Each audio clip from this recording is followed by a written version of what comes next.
नमस्ते, प्रणाम। हाँ प्रणाम मौसी। खूब जोर बुखार है दोस्तों, पूरा जोर बदन एकदम पूरा गर्म है। हाँ मौसी, खाना देखिए के तोर हमरा लगे थे कि तोर 5-7 दिन से तबीयत खराब होता। नहीं, एक दिन मन नहीं कर रहा है। हाँ मौसी, हम समझ गेली कि तोरा खाए के मन एको ठोप ना हो। तोर खाने में देख के हमरा लगे थे कि तोरा खाए के मन न एको ठोप हो। इसीलिए थोड़ा सा ले लिए हैं दोस्तों, थोड़ा सा चावल, थोड़ा सा सब्जी, थोड़ा सा बासी भात, थोड़ा सा पकौड़ी, थोड़ा सा कड़ी जोर, थोड़ा सा फुलौरी।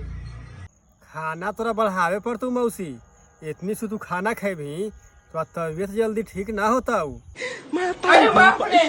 खाना बढ़ाओ मौसी, 40-50 आदमी के तू खाना लपेट के खा जाइए, और ओहू से यदि न पेट भरता तो 50 आदमियों के खा जाइए तू।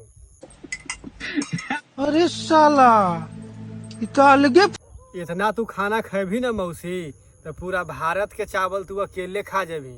सब भारत के आदमी भूख मरते। चावल तो लगे कि अमेरिका से मंगाए पड़ते। मैं तारी को पाई।